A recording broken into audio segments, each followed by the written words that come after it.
So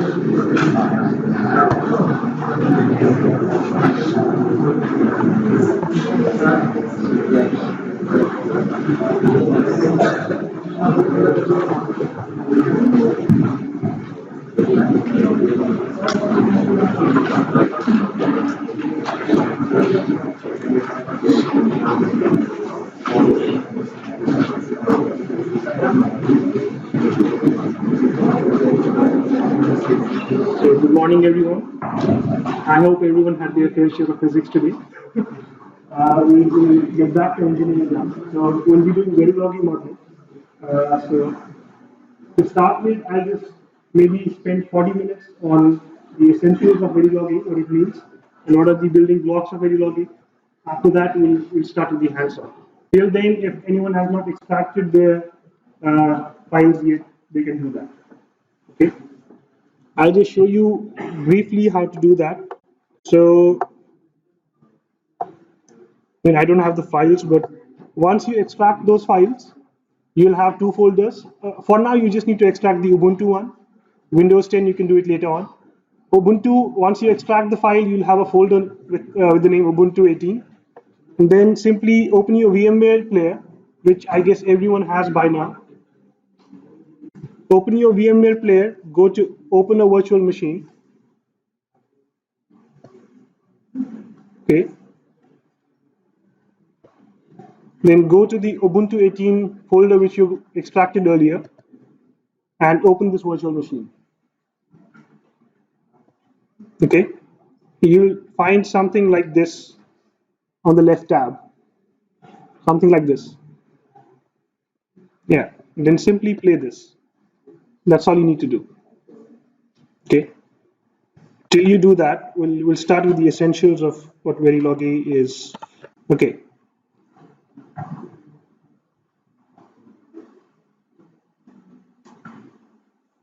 So the virtual machines you have been provided have two softwares. One is ZEISS, the other one is ADMS. We'll start with an introduction to them, then we'll see what about the basic building blocks of Verilog-A. So ZEISS is a spy simulator, like Professor Chauhan mentioned yesterday. There are a lot of spy simulators in the market, ADS, HSpy, Spectre, all of them are commercial ones. This one is an open source spy simulator, and why we chose this one is because it can easily integrate, not easily, but it's comparatively easier to integrate Verilog-A codes with this spy simulator. You can also use ngSpice, but the process to get a Verilog-A code implemented in ngSpice is a bit cumbersome. So this one is simpler. So we'll use this one. And if you want more details on how to install ZEISS, your virtual machines have already ZEISS installed on them. It works perfectly on Linux. Windows, it doesn't work quite well, so I'd recommend if you want to use it, use Linux, Ubuntu, or whatever you want to use. If you want more details on how to install it, you can find it on the website. The next one is ADMS. ADMS is a Verilog-A compiler. So what ADMS does is it takes the Verilog-A code and converts it into two files, C file and a header file. And those two files you need to provide to ZEISS. So what happens is you have a Verilog-A model, which then becomes a standard model for ZEISS. Like yesterday, I guess you saw there were. So we'll do an example that will help you understand better. And in normal commercial simulators, they use something called this Tiburon design automation. It's a commercial Verilog-A compiler, but this is different in the sense that it includes the Verilog-A code at runtime. Okay? But this being open source, you have to sacrifice something for something. So what you sacrifice is that each time you want to use a Verilog-A code, you need to recompile ZEISS.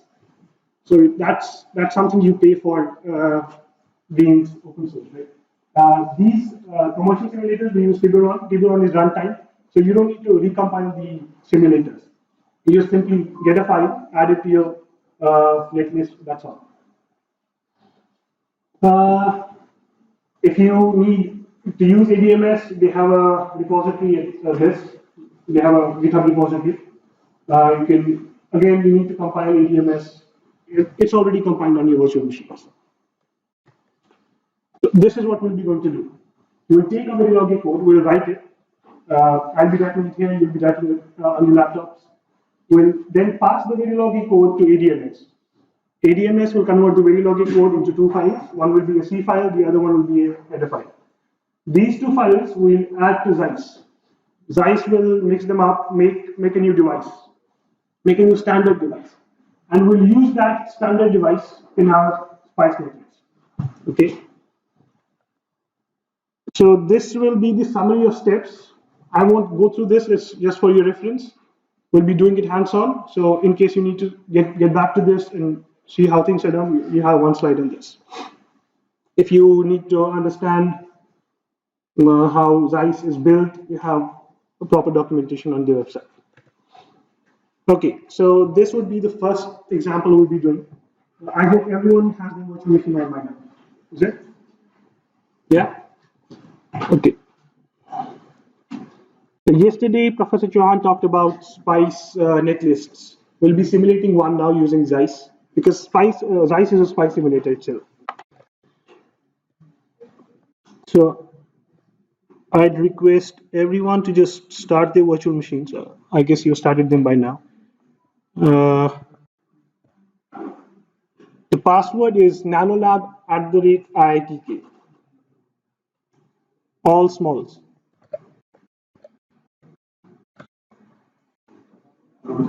Nanolab@IITK. All smalls.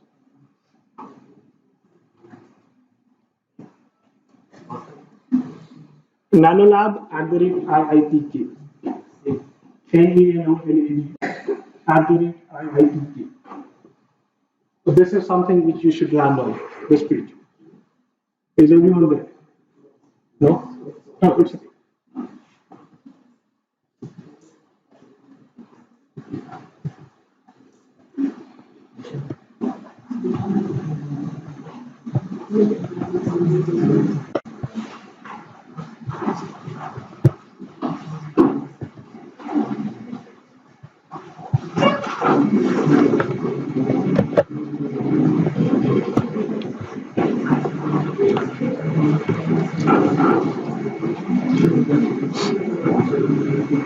Sorry?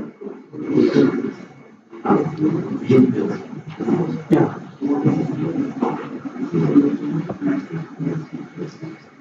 This is the VM player.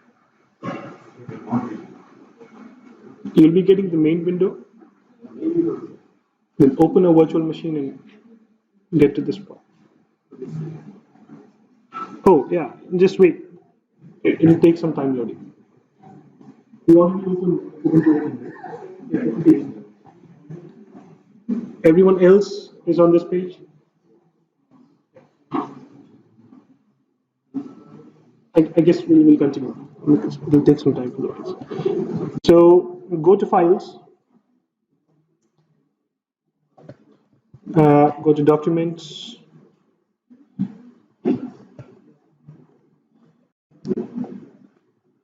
I made a folder netlist. You can use any folder you want. I'll just use this for all the netlists.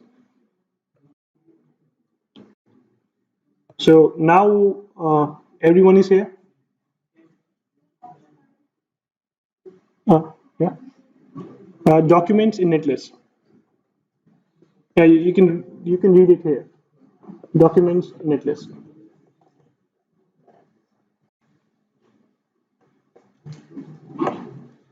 Okay, how many of you have used SPICE simulators before? Any SPICE simulator? Okay, and how many of you used Verilog-A before? Okay. How many of you are familiar with Linux and how it works? Okay, it's like fairly distributed. So open a terminal in this window. Open a terminal in this window. We'll now create a file, an empty file. Maybe I'll just do gedit.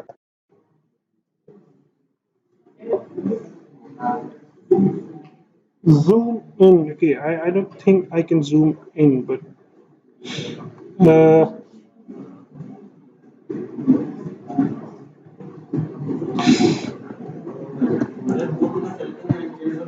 yeah, that's that's what I'm going to do.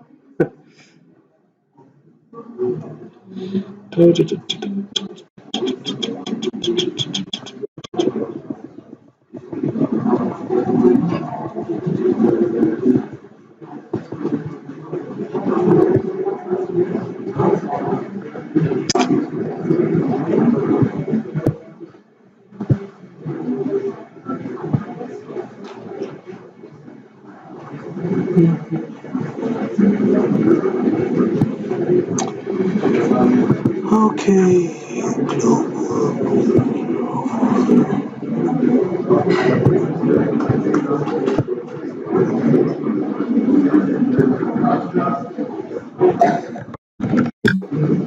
Everyone can open the terminal? No? So just right click and open in terminal. Yeah? Yeah, I can't find a way to enlarge this. I don't know.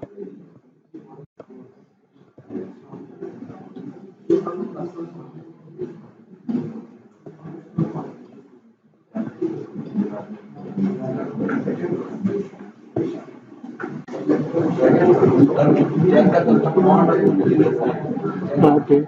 Okay. Okay.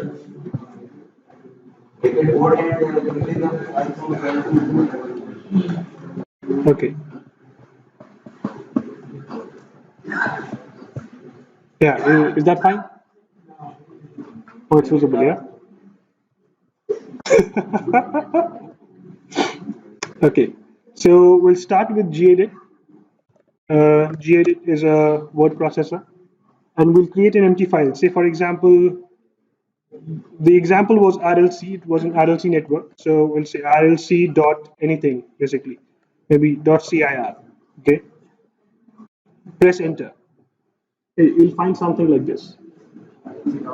Okay. Documents netlist. Documents netlist, and you open in terminal, gedit, some file name. We took a file name rlc.cir.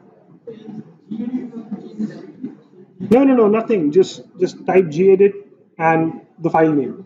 That's all. Again.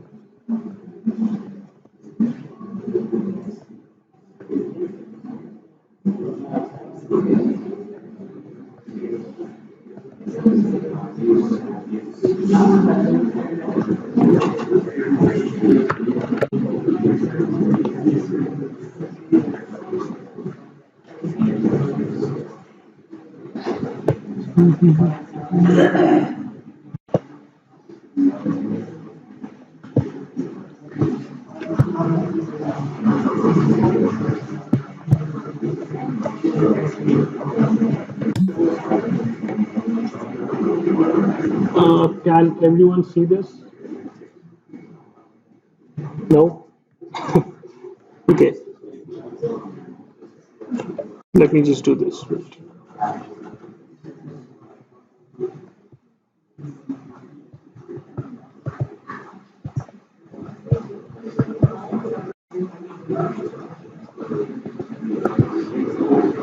Can everyone see this? No. Not yet.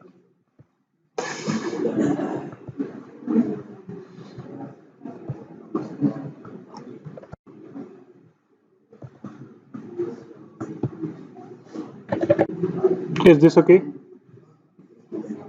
You can see this, yeah. So once you have that file open in gedit, just write any extension name. It doesn't care. Linux doesn't care with extension names as long as not just write .cir. For our purposes, we're writing rlc.cir. Okay.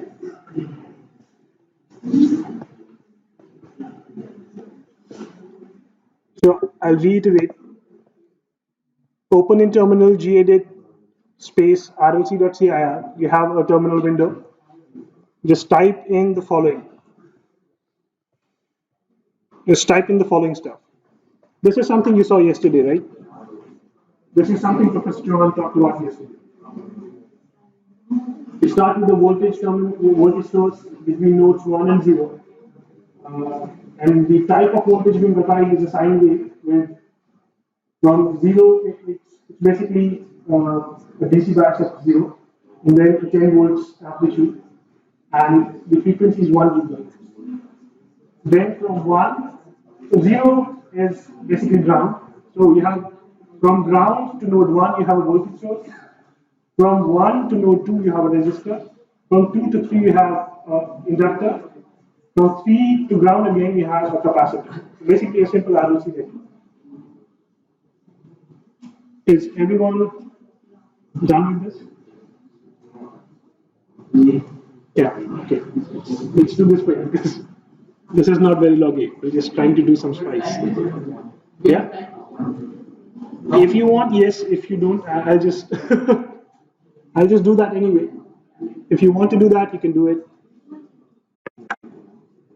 Okay.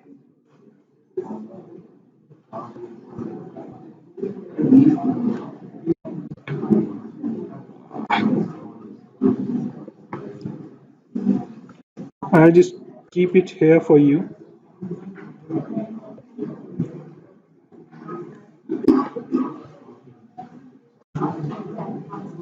Yeah, okay.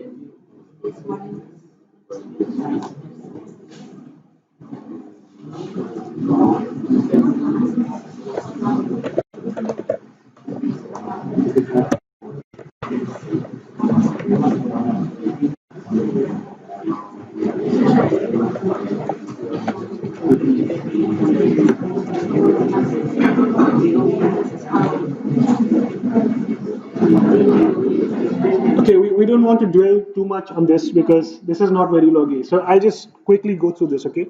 So next, what you need to do once you have a net list. Okay, once you have a net list, just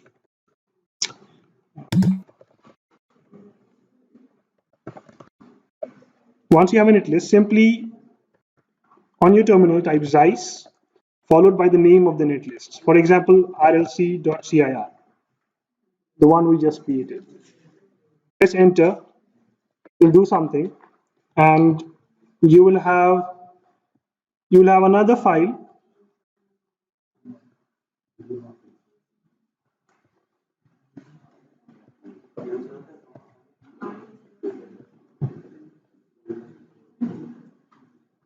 Okay, what happened?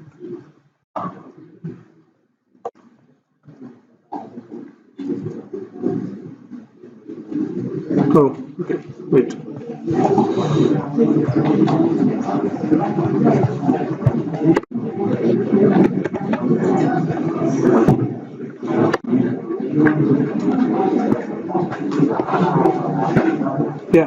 Yeah, okay, there's one tricky part to it. There's one tricky part to it. You need to have one line empty before defining your net list. I guess you didn't pay attention to something yesterday. Was in the first line you define. It's not really comments. It's the definition of a file. Okay. So if you have something in the first line, and it's true for I guess all SPI simulators. If you have something in the first line, it takes that as the definition of a file. So you always need to start from the second line. Okay. And save this. Simply run ZICE and then in your folder, you'll have a new file with this name, .prl. You'll have a new file in your netlist folder. Then we simply need to plot it. We're using a plotting tool. Simply ZICE followed by the file name, the netlist file name. rlc.cir, XYCE. Capital X, capital X.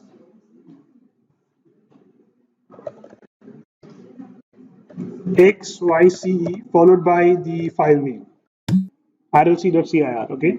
And then you simply press enter. It will create a new file with the extension prn. .prn. You'll have a prn file in your netlist folder now. Okay, and we have another program to plot these files. So I've created a script there. So you simply do, there's a script in the netlist folder with the name plot.sh. Yeah, you'll have plot.sh. So you simply do, you run plot.sh. This is how you run things. This is how you execute executables in Linux. Dot slash. You'll get the name of your netlist, for example, rlc.cir dot prn. There'll be an extra file. Maybe you wrote something wrong.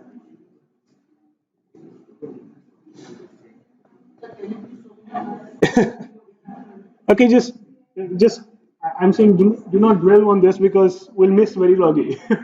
I'll just show you how this works, how Spice works. Okay. So what we're more interested in is, like, for example, you got this resistor here, right? So how does Spice know how a resistor behaves? That's what we are interested in. How does Spice know the VI characteristics of a resistor or of an inductor or of a capacitor? So what we'll be doing is develop a model for the resistor itself, and then we'll handle it out to Spice. Then Spice, we can simply use it like this. Okay, we'll be doing a lot of netlists ahead. For now, let me just show you how this works. This is just to give you a taste of how Spice netlists work. So you do plot, you do Zeiss, you get a PRN file. Then PRN is simply it's the output. You just need to plot that. PRN. You get this one. Yeah, this dot PRN. Yeah.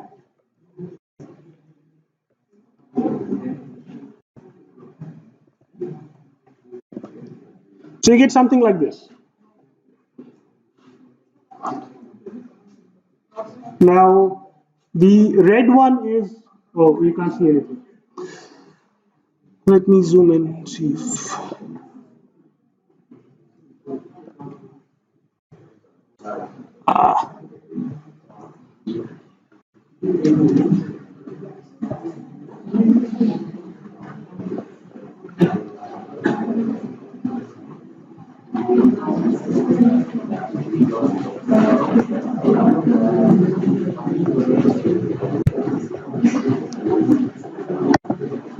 yeah, can you see this? Just,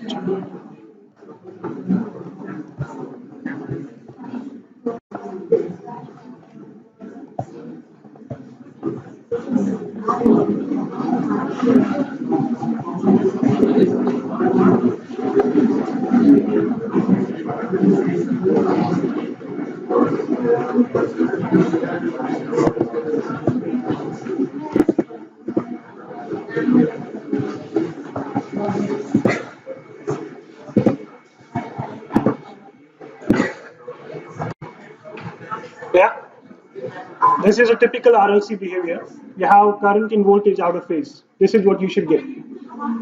Yeah. You have a script in that folder. It's plot.sh. You can see it in that folder, plot.sh. So you simply need to call that. Okay, wait. Wait. I'll just show you. So once you have the PRN file, what you do is dot slash plot.sh. Okay, dot slash plot.sh followed by the name of the PRN file. That would be rlc.cir.prn. Yeah, simply enter.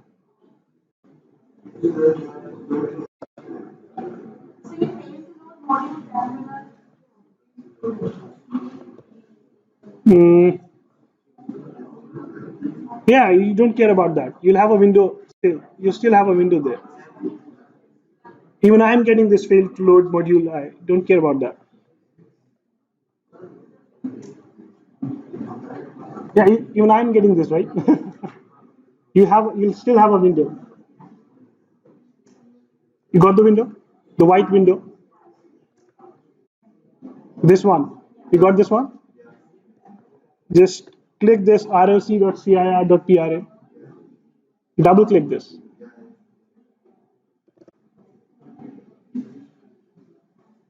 You got something? Double click that one.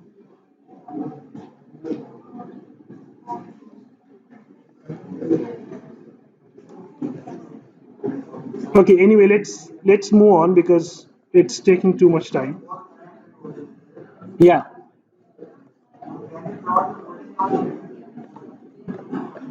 Yes, you can do that. You can do anything. Okay.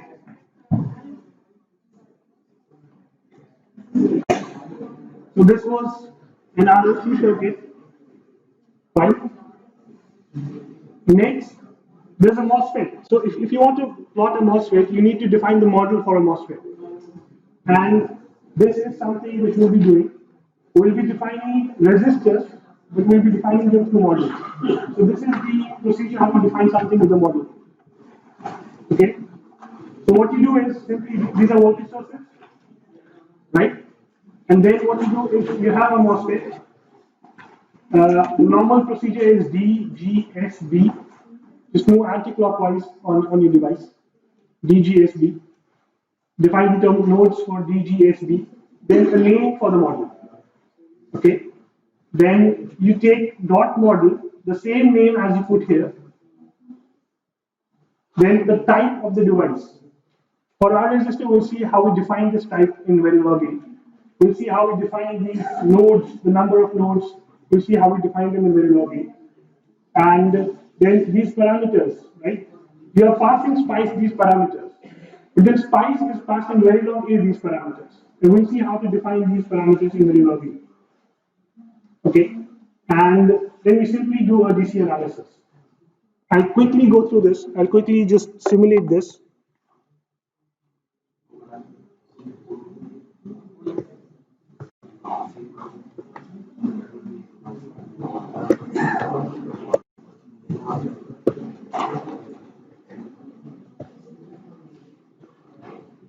What I'll do is I'll simply paste this in this RLC.cir. That will make things easier for me. If you have multiple MOSFETs, like different left rates. You can do that. Instead of M1, you'll have M2, M3, M4. Yeah. Models normally, they can or they can have the same model, or they can have different models. Yes, L and W are called instance parameters. We'll look into that. There are also something called model parameters. We'll see what that means when we go to Verilog-A, okay? So I'll quickly do.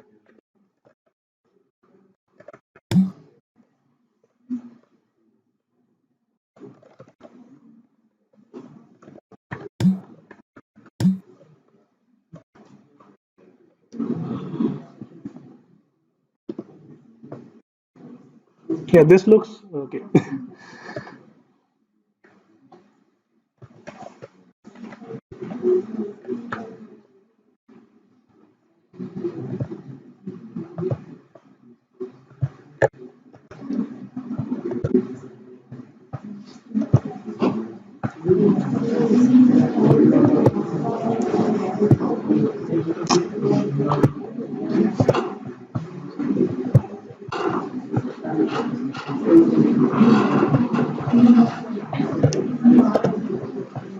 I hope this looks familiar.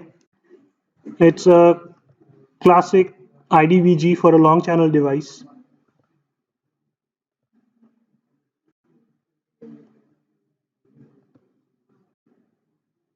Yeah, the classic IDVG. And you can similarly do IDVD. The only change, I'll just mention that change. Okay. When you do a DC, so I did this one, right? When you do a DC, the first sweep you do is your primary sweep. Okay? And the second sweep you do is your secondary sweep. So what this statement means is you will sweep VG from 0 to 5 with a step of 0.1. You sweep VG from 0 to 5 with a step of 0.1. For each VD, okay, from 0 to 10 with a step of 1. So what this will do is, for a VD equals 0, it will sweep VG from 0 to 5. For VD equals 1, it will sweep VG from 0 to 5, like that. In IDVD, what you want to do is you want to sweep VD for different values of VG, right? So what you do is you take VD first. Now VD is your primary sweep, and VG is your secondary sweep now. Okay, and then you simply do print dot. These are standards. This is a standard SPICE syntax. From here, we are making the big model. We'll do that. That's what the hands-on is for. How to develop those models. Okay. Now let's start with Verilog-A essentials. What are the basic building blocks of Verilog-A? To start with, Verilog-A has many components similar to C language. I hope everyone is comfortable with C. It's like an undergraduate course, the first thing you learn in your colleges. So, like C, we have two types of comments. One is inline comments and block comments. Right? If you have a single comment to insert, you just do a double slash. If you have multiple lines of comments, you just do slash forward with a star. Okay. And now you'd ask, why do we need comments? Why do I need to comment my code? Because if you don't, this is what happens. You know, 1 year after you write the code, you don't even know what it means. Happens with me all the time. I mean, if you don't comment my code, if I don't comment my code, maybe just a few months down the line, I don't know what I've written. Okay. Then, just like C, I hope everyone knows. In C, we used to do that hash include stdio.h. We used to call that studio.h. Yeah, stdio, they have a similar sort of thing in Verilog. In C, they're called preprocessor directives because hash is a preprocessor directive. So what that means is those things are solved before compiling. The preprocessor runs before the compiler. What the preprocessor does is it takes all that is defined in a preprocessor directive, simply pastes that in the code. Okay, and it's very memory efficient because you don't want to. It doesn't really access memory. It's simply before compiling, it copies everything and pastes that at the relevant places in the code. So if you have something with like this, instead of hash include, you have a tilde include, and instead of hash define, in C you have a tilde define. And we'll see some interesting applications of these. There's a way to define functions instead of normal functions which are very memory intensive. We can define memory efficient functions using these preprocessor directives. Okay. Like in C, we always used to have this hash include stdio. Like it's like there for every code. In Verilog-A, first of all, Verilog-A is a derivative of Verilog-AMS. Verilog-AMS means analog and mixed signals. AMS. Verilog-A is just analog. So you'll see that the Verilog-A will have some components which are missing. Like Verilog-AMS is the father block. You have a daughter block like Verilog-A. But you will have some components missing. We'll look at that in some future slides. So what you define is dot include disciplines.vams. This is Verilog-AMS. Okay. These are basically, these files are common to Verilog-A and Verilog-AMS. But since Verilog-A is a derivative, you can still use these files. So this file contains all the information about disciplines. What disciplines mean, we'll see in the next slides. And this file contains all the information about constants. So Verilog-A provides you some default constants like charge of an electron up to a certain precision. You don't need to define that yourself.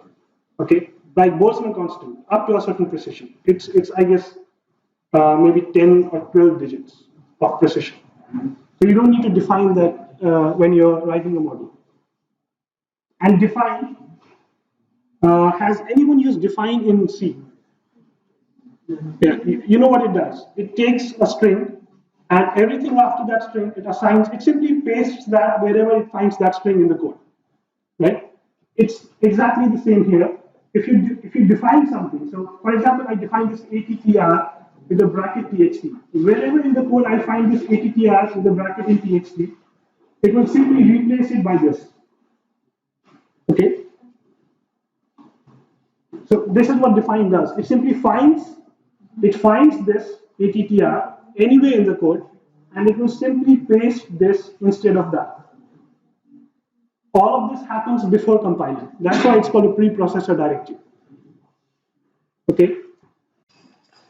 And you can define constants. For example, you could say define Q charge space something, some number.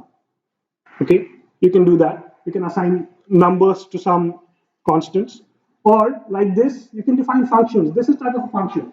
If at any point in the code you find something like attr with a txt in brackets, what this will do is it will take that txt and enclose it in these two. You can do anything with this txt. This is like an argument to that function. Okay, we'll see more of this in some upcoming slides. In Verilog-A, you have, for modeling purposes, you need to know these two variables. One are integers, which are saved in 32-bit registers. The other ones are reals. You simply define them by, just like C, integer something, real something. Real and the name of the variable. Now parameters. Like we did, we saw spice. When we define a model, we define, for example, M1. We say L equals 10, W equals 20. So this is how we define a parameter for a model. So a parameter, it can be of two types. One are instance parameters or model parameters. Now what do instance parameters mean? If you've ever done spice before, if you have simulated a circuit before, for example, I'll use 10 MOSFETs in my circuit. Right? All of them will have different L's and W's. Okay? Or maybe number of fingers. So these things which vary from instance to instance, these are all instances of a MOSFET. These parameters which vary from instance to instance are called instance parameters. They're normally length, width, number of fingers. In GAN HEMS, maybe the source drain spacing, the source gate and gate drain spacing, if anyone's working on MOSFET. And some things are common to, or for example, if I have a wafer on which I fabricated, say, 20 MOSFETs, I can fabricate those 20 MOSFETs with different lengths and widths. All of them will have the same TOX, right? Because they're all fabricated on the same wafer. So TOX is a model parameter, okay? It's not something which changes from instance to instance. If all of those devices came from the same foundry, came from the same process, okay? So model parameters, this is something the user doesn't have control over. But I mean, it's something the user can have control over, but it's not something which changes from instance to instance. Okay? Instance parameter, on the other hand, for example, this one. Anyone used ADS before? Yeah. Okay. This is a simple, for example, a circuit in ADS, and you use a device, define some parameters like width, number of fingers, gate drain spacing, as I said. So these are instance parameters. You can change these from instance to instance. 5 instances can use a model which will have some model parameters, which are common to all those 5 instances of MOSFETs. So we can define the type of a parameter. So the way to define that is you start with a parameter. This is the keyword, parameter. Then whether that parameter is real or whether it's integer. For example, number of fingers will always be an integer. You can't have 2.5 fingers. Right? It will always be an integer. Length can be a real number. It can't be an integer. So we define the type. It can be real or integer. Then the name of the parameter. This is something spice. This is something which is going on between spice and Verilog-A. Spice will, the user will let spice know what is the value of that. Spice will let Verilog-A know what is the, what it should get from the user. So for example, if you want a parameter L, define it like this, L equals 1. Then you set the bounds for that parameter. Length can never be negative, right? So you define a bound. You don't want your callback model to go haywire just because someone entered a length of -2. Yeah? Your spice immediately throws out an error saying it's out of bounds. Length cannot be negative, width cannot be negative. Similarly, number of fingers cannot be negative. That's something you as a model developer needs to ensure that never happens. There's also something you need to ensure that if a parameter is in the denominator in your equations, if there's some parameter which is in the denominator, you have to ensure it doesn't go to 0. Okay? Otherwise, you have divide by 0 error. That's something the model developer has to ensure. So you say from or exclude. These are two keywords again. You can either define its range. You can say this L, this parameter L can have a value from this to this, or you can say this parameter L can have all values excluding this and this. So you can either say from or you can say exclude. Normally we use from because you don't want a parameter to have all values except something. You want to have a well-defined parameter. Then this is about this parameter. You need to explain whether this is an instance parameter or a model parameter. You define type instance. This is a bracket and a star asterisk sign. Bracket asterisk. Then simply some information about this parameter. If you use spy simulators with GUIs, you'll see that they show. Has anyone used mental graphics? Mental graphics, anyone? Yeah. So if you place a MOSFET and double click on it, you'll see parameters. With S, there will be instance N. You'll see length. That length is this length. Okay. This is where it gets that string from. You can write anything, which explains what the parameter is. And then type instance. If you don't write type instance, it's a model parameter. You don't have to say type model. Just when you say type instance, this is an instance parameter. Otherwise, it's skip this part, which makes it a model parameter. Okay, this is how you define parameters. And from, you'll have this lower bound and upper bound. So you want to say L can go from 0 to infinity. Okay, then the brackets can have different forms. You can have 0 to infinity with 0 excluded, infinity excluded. Just like we do in mathematics, basic mathematics, right? Square bracket means included, open and closed. We'll have 4 forms, we'll see it in some examples. Okay, now we talked about disciplines.vams. We included that, right? So Verilog-A has 2 building blocks called, one is natures, the other one is disciplines. What natures are basically, it's the type of signal which can flow. Okay, a nature is a type of a signal which can flow. It can be a voltage. A voltage is a type of a signal. It can be a current. It can be temperature. It can be maybe heat. Okay, these are all types of signals which can flow. And nature, so it's defined. If you open disciplines.vams, you find something like this. Each nature has some units. For example, current has unit of amperes. It has an axis. We'll see what axis means. You need something to access a nature. Verilog-A needs, for example, you want to assign some current to a node, right? We'll need some function to access that current. So it is defined by this axis. There's absolute tolerance. This has something to do with convergence. We've been talking about tolerance since the past few days. And this is absolute tolerance. We don't really care about this. I just want to make sure you understand what all of this means. And there's another thing, there's called related natures. There's one called DDT nature, there's one called IDT nature. DDT nature is the derivative nature. So natures are interrelated. For example, charge is a nature and current is a nature. Okay. If you take a derivative of charge, you will get current. Right? So the DDT nature of charge would be current. And the IDT nature of current would be charge. Okay? So if you see, this is the nature current. It has units of amperes. It's accessed by something called I, which is intuitive. It should be I. Voltage would be accessed through V. Okay. Temperature has an axis of 10. We'll be using temperature for self-heating models. We'll be doing one example on that. And the IDT nature of current is charge. And if you integrate current, it gives you charge. The best part about Verilog-A is that you don't need to care about how the integration is done. It's all taken care of. That's what makes Verilog-A very powerful as compared to C modules. In C, you have to define everything line by line. You have to define the integration process.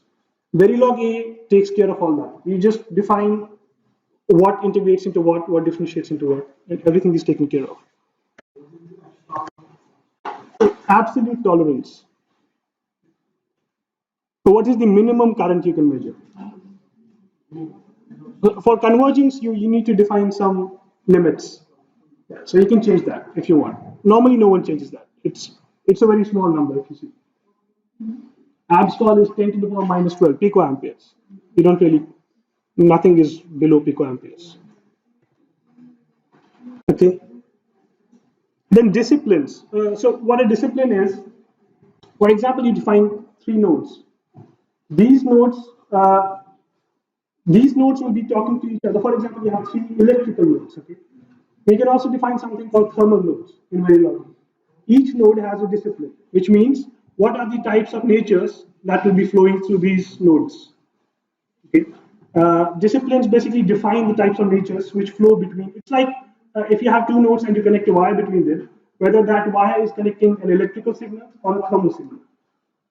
Accordingly, you define those nodes as electrical, as having a discipline of electrical or having a discipline of thermal.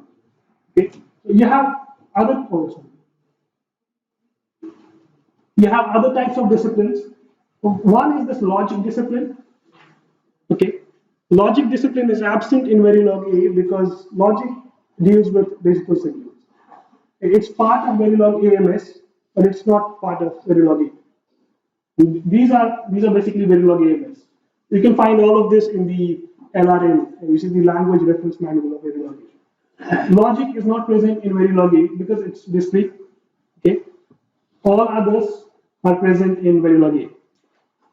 Not just electrical disciplines, you can have mechanical disciplines like rotational, kinematic. You know?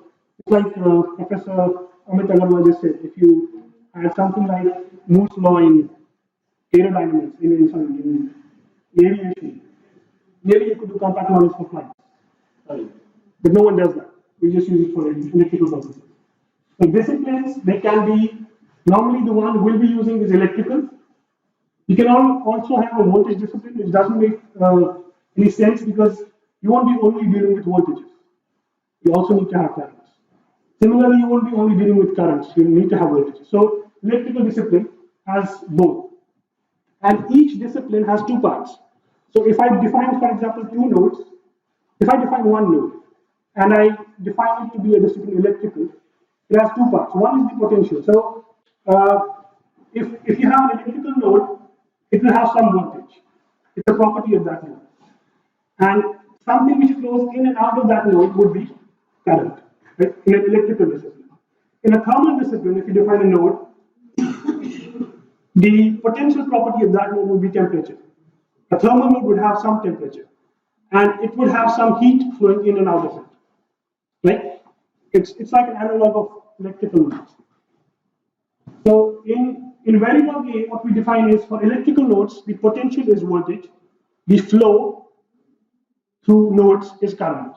For thermal nodes, the potential is temperature.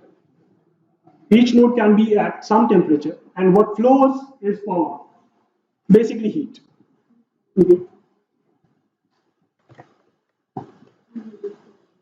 Okay. Now when you define a device in Verilog-A, it's called a module. You can define one module, you can define the other module, then you can connect those modules. It's like an abstraction. Define one module, and inside that module you have some equations. You can write anything. So basically, what we work with is one module. We'll be making one module. Then you can use several modules to make a larger system. Each module can have any of these things. The basic element is a node.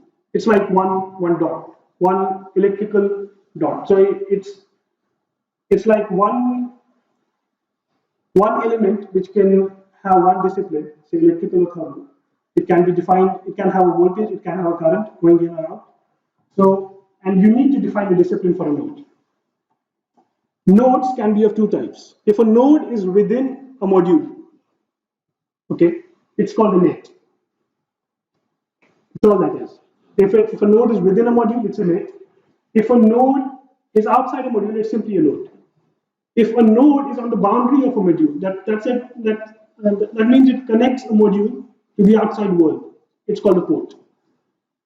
Okay, maybe this picture will help you understand better. And if something connects two nets, that is two nodes within a module, it's called a branch. This will help you. This will help you better understand this. So if you have something like this, a black box called a module, and you have these green dots, all these green dots are nodes. Okay. Now all these green dots can be explained using disciplines. Okay. All these green dots, these can be electrical nodes, these can be thermal nodes. And if these are on the boundary of a module, these are called ports. For ports, you don't just need to define the discipline, you also need to define one more thing. Whether this port is an input port or an output port or an in-out port. For device models, we treat all ports as in-out ports. They can be both input and output ports. And a branch is simply something which connects two nets. See, all of these are nets because these are within a module. Okay? And this is a branch which connects these two nodes. Yeah, okay. So now, for example, I've defined a node and I want to assign a voltage to it. Or I want to know what voltage this node is on. So I have two types of functions. One is called an access functions and contribution statements. So if I want to know what voltage is on this node, if I want to read something off a node, I'll use something called an access function. Very intuitive, but you see in the natures, we defined access, right? We defined access. We define this access. So what this means is, you'll use the same access here, pass it the name of the node, and the output will be the value of that nature. Okay. For example, if RES is an electrical node, and if I do VRES, okay, what it will give me is the voltage on RES. Similarly, if R load is a branch, that's R load is something connecting two nets, and if I do I of R load, it will simply give me current flowing through the branch, because the electrical discipline has both current and voltage. If R load was a nature current, if R load was a nature voltage, and I try to do this, it will throw out an error, because currents are not defined for voltage natures. Okay, for voltage disciplines. I hope you understand what disciplines and natures mean. Disciplines have natures. And assignment signals, there's maybe some people get confused with this.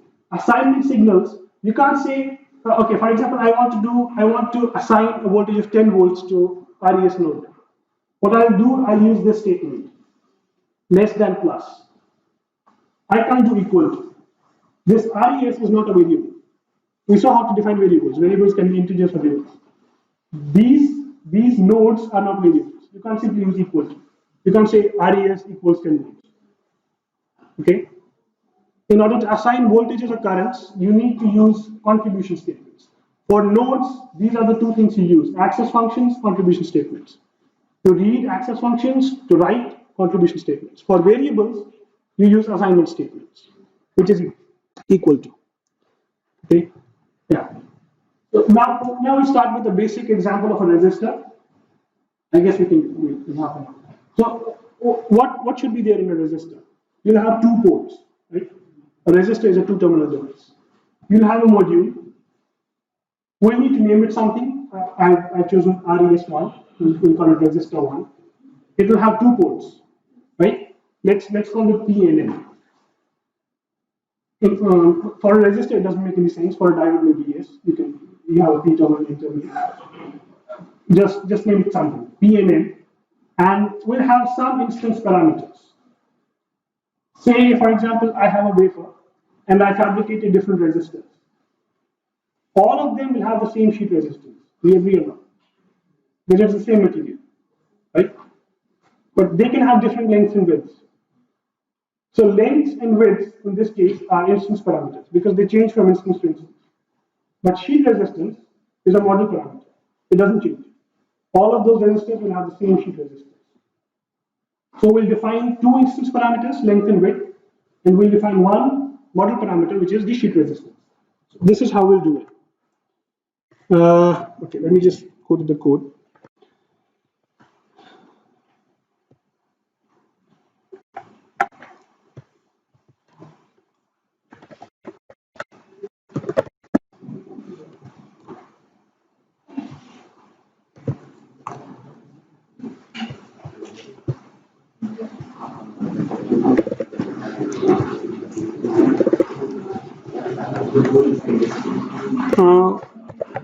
You guys might need to write this.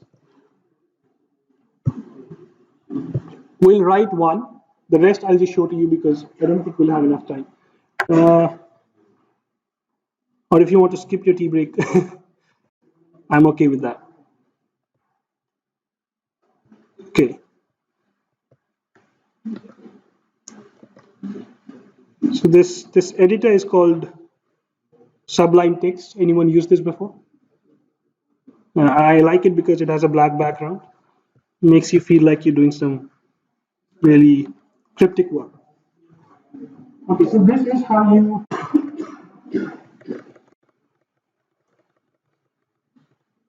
so this is basically it.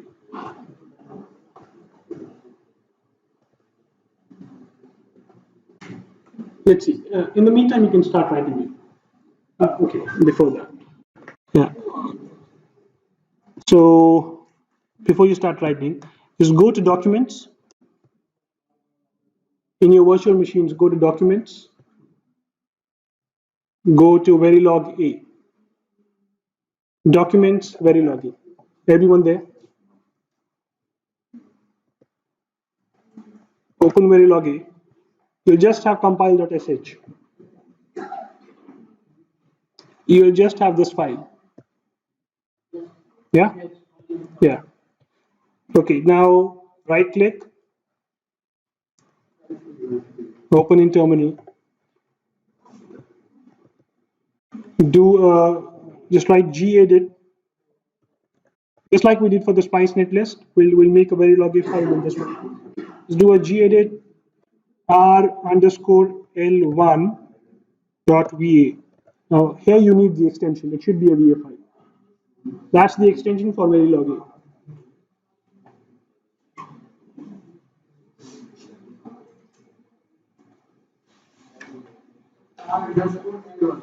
R_, you can name it anything, but for the purpose of uniformity, we'll just do the same now. Sorry? In this, you are in this folder? You are in this folder. Just do a right click, open in terminal. Yeah. You'll have a terminal there.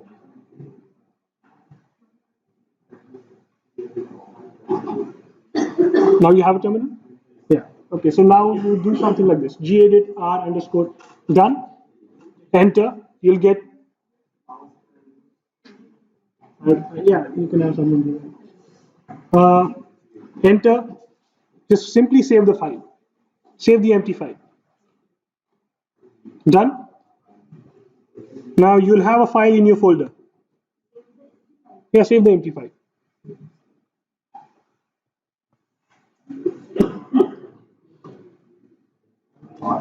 Yeah, let's do this quick because we just have half an hour.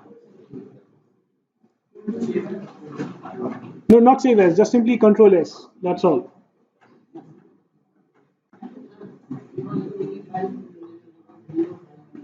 Sorry? Yeah, you won't have these files. You will just have compile.sh. These files are just on my laptop. Okay. So now you have r_l1.va. Everyone has it. Just open it. Sorry? Timeout?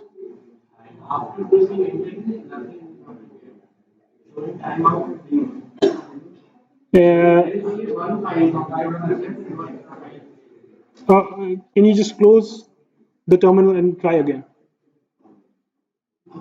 say gedit space r underscore la dot r underscore l1 dot va. Okay, so now we can just open this file r underscore l1. It should open in Sublime Text. Does it? But the text editor is different. It's a black screen. Yeah. No, just close that white page. Save it, save it.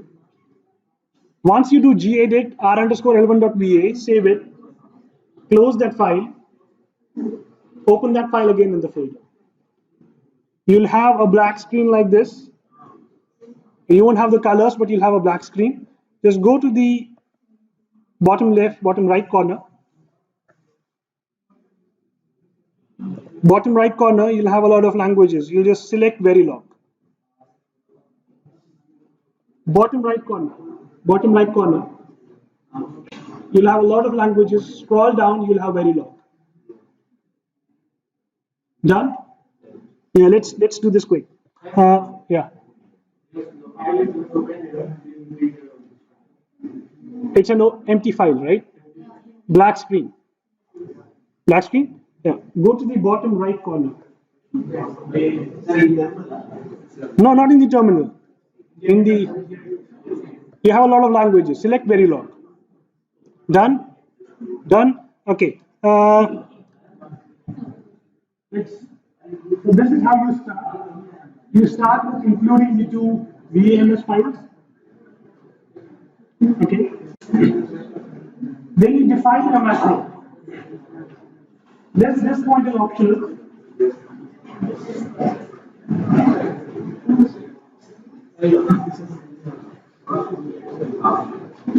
Everyone on the same page? Yeah, you have to type it. If you want, you can type this. If you don't, we can just, I'll just show you how to do it. Then you define this attr.txt and then space this. What this means is, wherever it finds attr, like this, wherever in the code, wherever after this it finds attr, it will replace it something. It will replace it with something like this. So if it finds anywhere in the code, if it finds attr with something in brackets, it will replace that with a bracket, asterisk, and that's something. Then again, asterisk and bracket. Okay. So for example, here I define attr and all of this in the brackets. What this means is, it will simply take all of this, put a bracket asterisk in front of it, put a bracket asterisk at the end of it. That's all it will do. Okay. Similarly, you have attr here. If you remember, I showed you parameter L from, in the slides, I showed you something like bracket asterisk. There was a bracket asterisk, right? You don't want to do that again and again. So what you do is, you simply define a macro, which does it automatically for everything which is proceeding it. So, okay, now this is simply a macro to make life easier. Then what you do is, you define a module. You remember that black box. So we define a module. In this case, we name it RES1. I have put a RES1 on the top left corner. Then you define the ports. You remember in Spice we said M1, 4 numbers, right? 4 nodes. You can define as many as you want. This is where Spice gets that number from. If you define 3 terminals here, you'll have to give 3 terminals in Spice. Okay, is that clear?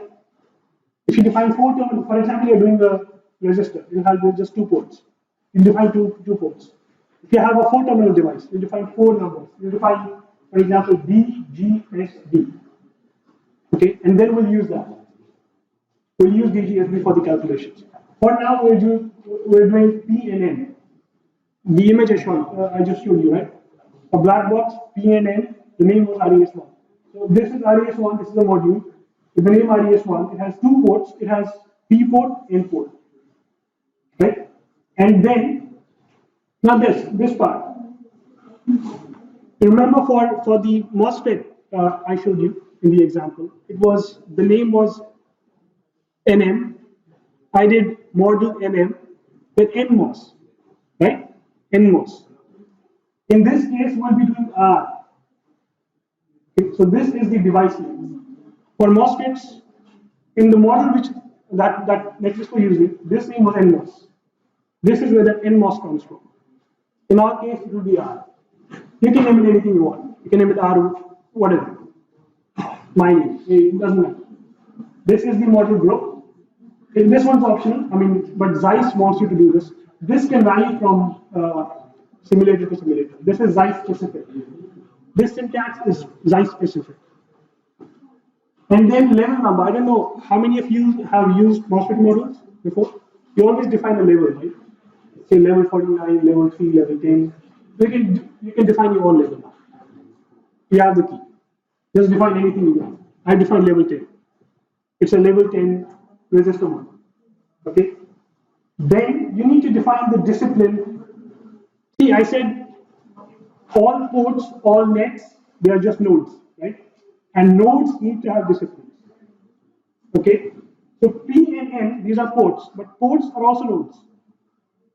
So just like a superset, node is a superset. You have nets and ports within. Each node needs, each port is a node. Each node needs to have a discipline. So we define an electrical discipline for P and N. What that means is P and N will have voltages and P and N will have currents flowing through them. These two, we just created two nodes with the name P and N.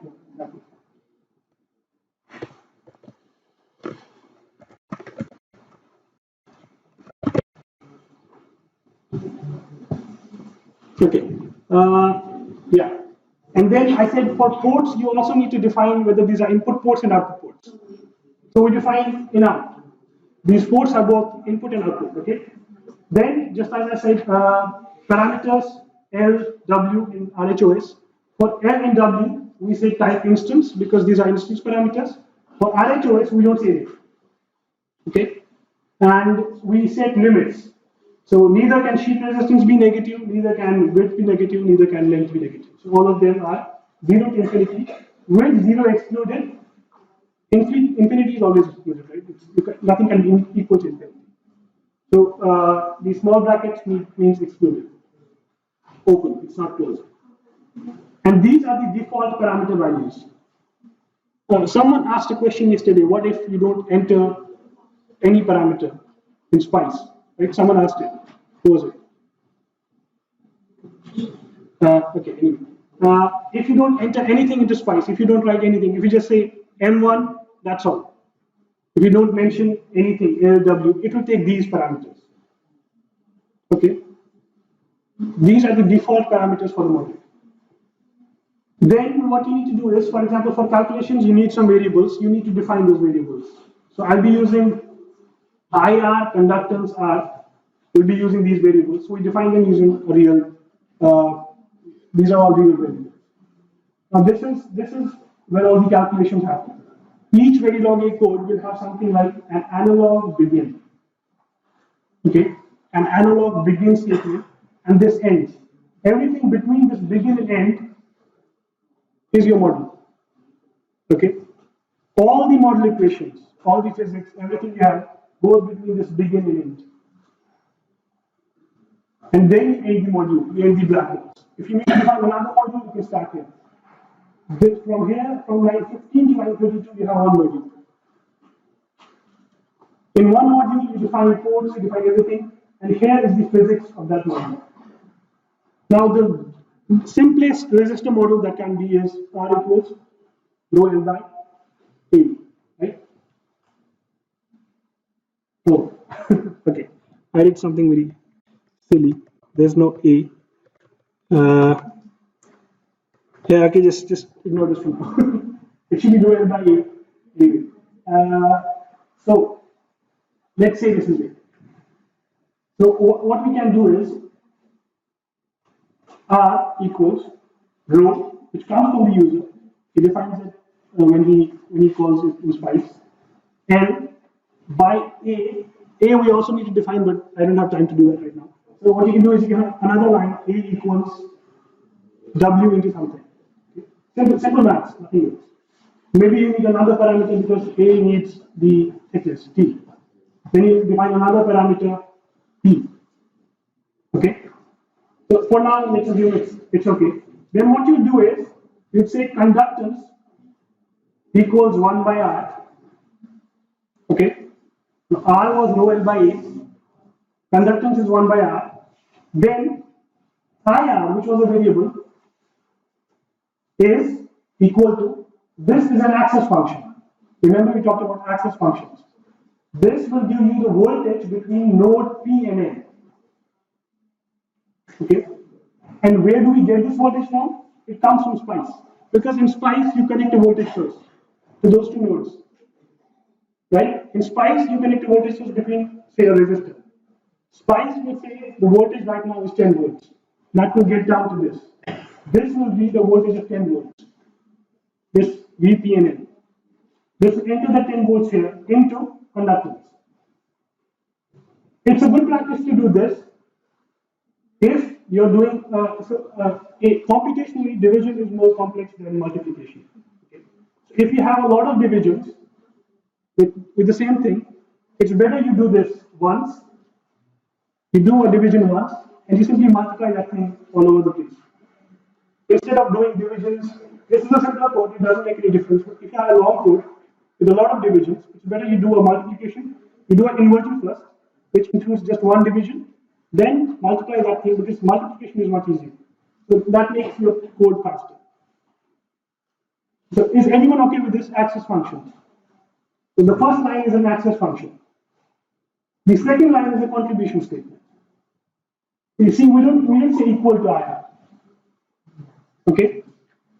We don't say equal to IR. We say the current between the nodes P and N is this one, IR, which we calculated earlier. I hope you get an idea of how to get physics. You have equations, you simply model them like this. You have an IV relation for your resistor. The next thing is to use this in SPICE. Now you want to use, yeah.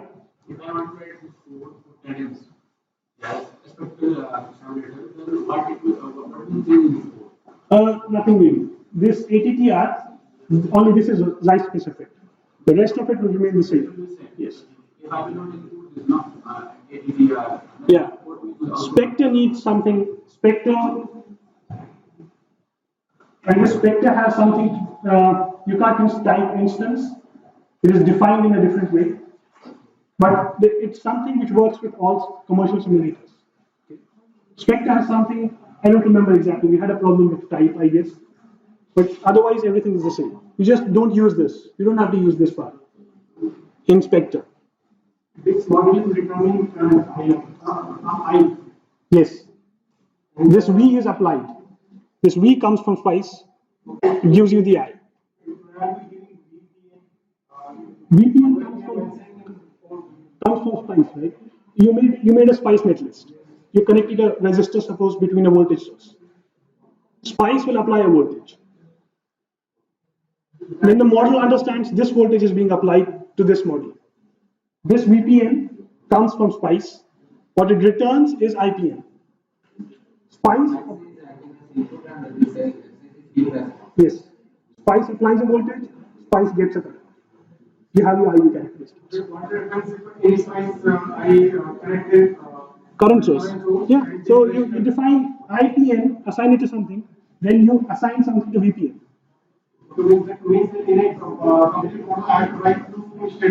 Normally, everything we do is voltage source apply. You can't, in actual systems, you can't have a current source. There's no such thing as a current source. Okay, now the next step is to compile all of this. We are running out of time, so I'll just quickly go through all of this. Okay, so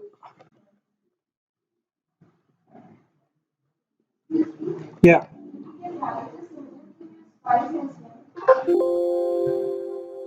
Going to Verilog-A and they are actually taking a course from SIMULATION. So No, SPICE is a circuit theory. It can't capture device physics. I mean, how does it know the VI relation for a device?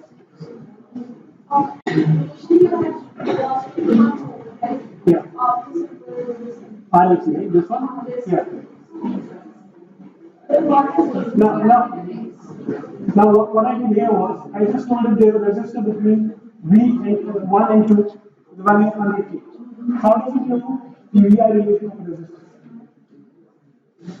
Yeah, that comes from the model. How does it know the VI relation for an inductor? How does it know the VI relation for a MOSFET, which is much more complex? Right? You just define a netlist, you just define the connections in SPICE. That's what SPICE does. Yeah? Okay, we'll follow these steps now. Yes, yes.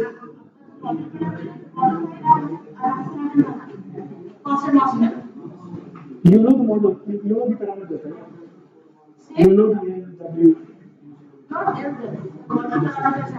Yeah, normally what companies do, they won't show you the model parameters because that's confidential. For example, the oxide thickness is confidential. No one will tell you what the oxide thickness of your process is. So if you I don't know if you use BSIM, you always do a BSIM include. There's a BSIM include box. That contains all the model parameters, but you can't see it. In all commercial models, we provide an include box, which contains all the model parameters.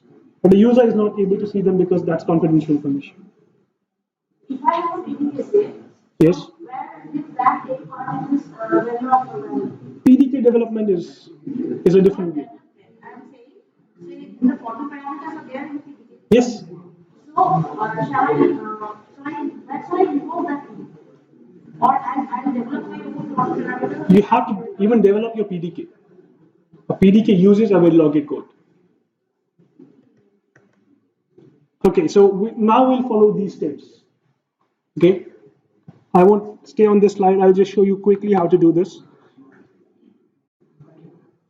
Once you have your VA, remember the plan I showed you? We'll hand over the VA to ADMS, which will compile it into two files, a C file and a header file. So the way to do that is open in this folder. In this folder, just open in terminal. I've created scripts for everything, so you don't need to do anything now. Just simply do /compile.sh. If you want to know what happens, you can open the script and see what commands are being called. Okay, you do compile.sh. Okay, and then the name of the Verilog-A file, which is rl1.va. Okay, then you press enter. Now what you'll see is, now you'll have this C file and a header file. And you also have constants.vms, disciplines.vms. Constants.vms, if you open this, it simply has all the constants. See, pi, for example, you have pi. You have charge 1.6 in 10 to the power minus 19. Yeah, so you'll have all the physical constants up to a certain precision. Now ADMS has converted this Verilog-A file into two files. One is a C file, one is a header file. Now what we need to do is we need to let Zeiss know that such a device exists. So we'll take these two files and give it to Zeiss. The process for that is a bit tedious, but just follow me. So you need to go to this Zeiss 10. It's all written in, yeah, it's in the PPT.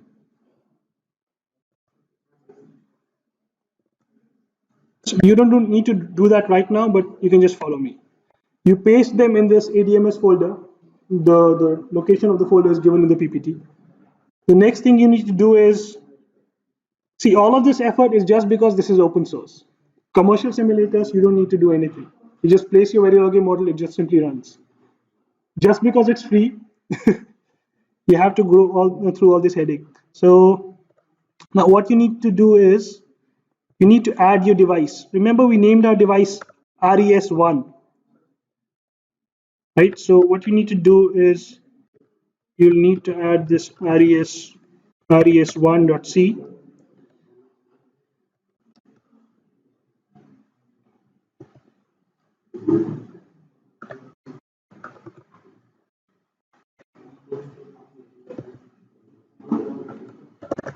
res1.ho. Okay, you need to add these two to this.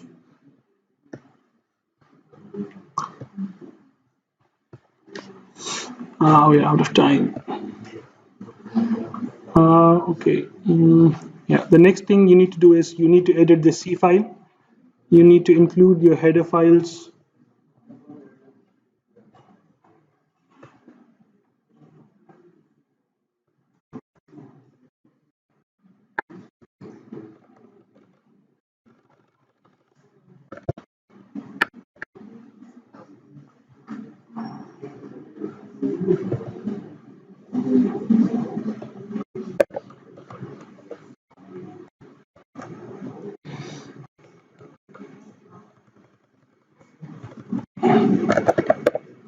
And you need to do it here as well.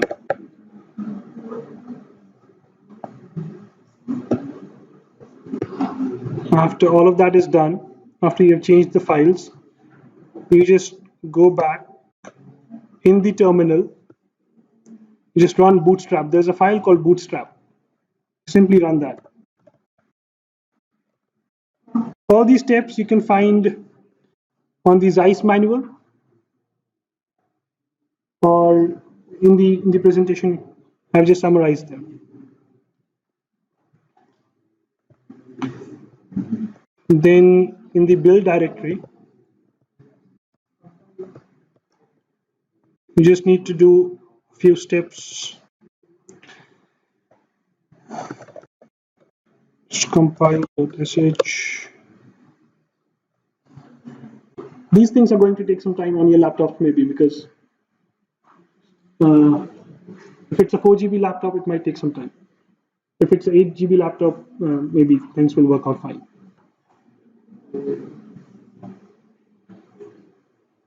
But you might need to increase your RAM allocation. We set it to 2 GB for all of you. If you have an 8 GB laptop, you can set it to 4 GB.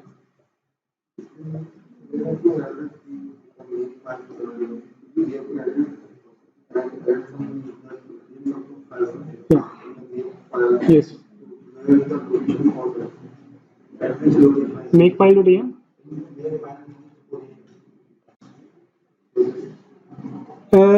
Okay, let me just show you.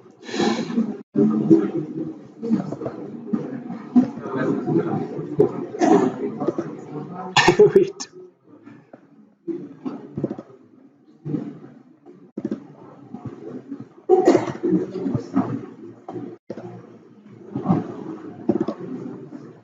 So this is makefile.am. You have C files on top, H files on the bottom. At the end of C files, just add one line for this device. res1.c. Add one for the header files on the bottom as well. Just make sure you keep that slash. Yes.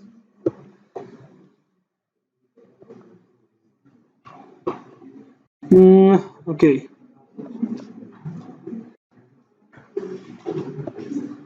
Yes, this is done. So the next thing you need to do is make.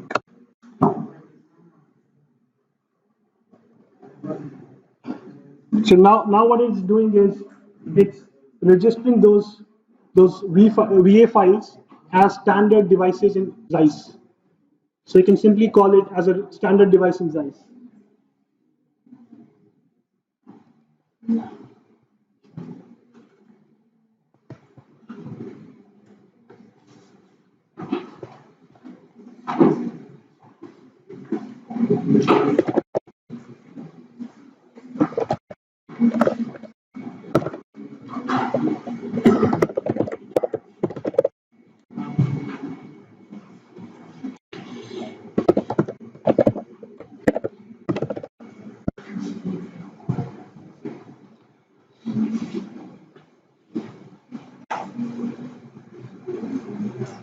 You don't need to worry, you have all the VA files in your virtual machines. I've just hidden them for the time being. I'll let you know where they are. So you can experiment with this later on.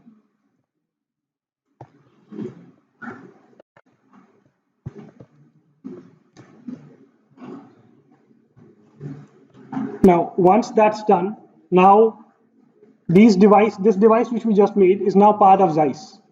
So you can simply call Zeiss to run a circuit. So for example, I have a test circuit here. So you remember we defined it with the level 10, right? We defined it with the level 10. So now we'll have a voltage source between load 1 and ground. We'll say a voltage of 1 volt. And instead of a normal resistor, we'll define a model resistor. So R1 between 1 and 0 with a model res. And these are the instance parameters. Okay? These are the instance parameters. Then we'll define the model res with a name R, like we did for MOSFETs, we did NMOS. You all remember where we defined this R, right? In the attribute statement. Then level, we kept it 10, right? Level was 10. Level 10. So all of these you don't need for now. Okay. We define RHOS, right? RHOS is a model parameter. So model parameters you define in the model statement. Then simply do a DC analysis. That's all. So I'll maybe just do this.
Oh.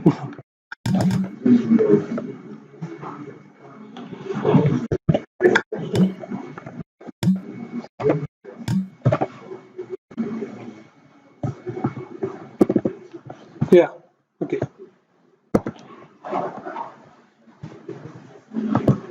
So a simple resistor, right? A simple resistor. I have 5 more minutes. Okay.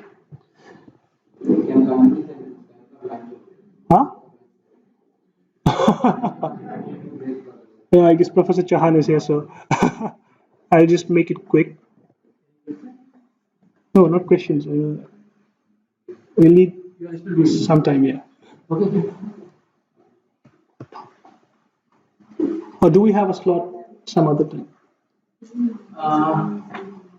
We don't have as a slot. Let me just. Maybe tomorrow. So let me ask them. In one example I can do. Okay. Did you enjoy this hands-on? Okay. I'm thinking from your point of view. Okay. Maybe this was one of the best session for you, where you were able to do something on your own, right? So then let me keep your base and try to see. Okay. So you are saying 10 to 11.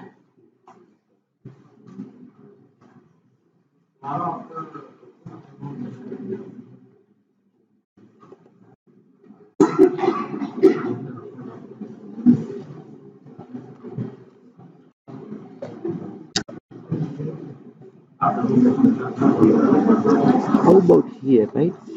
So So yeah, currently the timing is like 4:15 then 5. I don't think it will take 45 minutes. yes, but if they go out,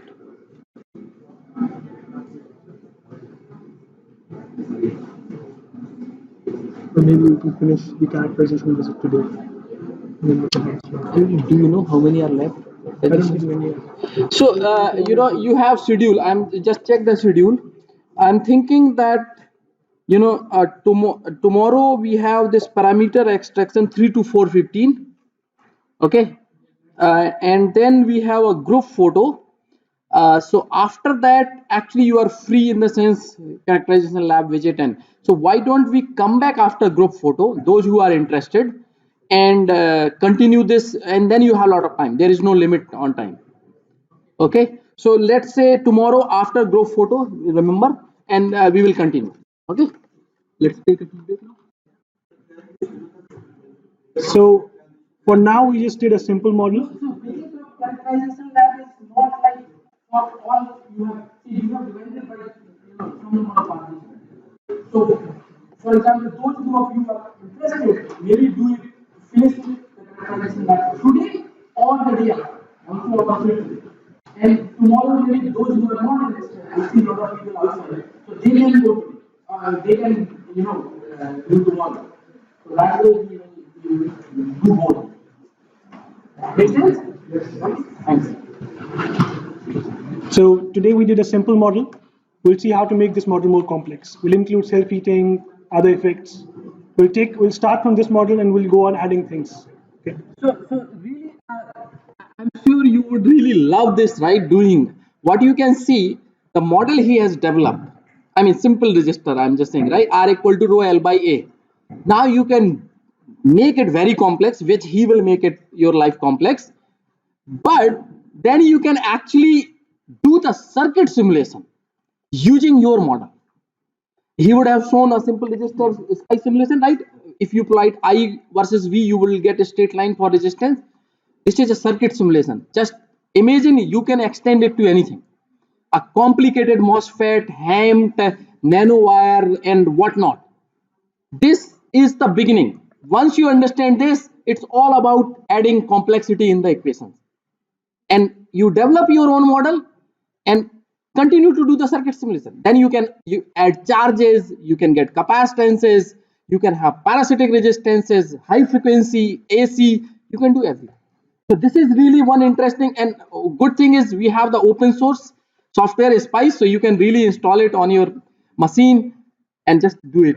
You will be able to do full circuit simulation. Of course, there will be limits in something, but I'm sure you're not reaching there.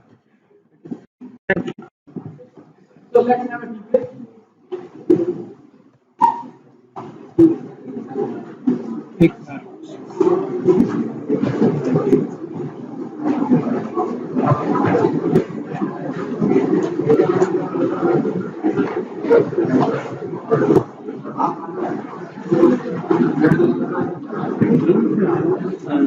Look up to these three mountains for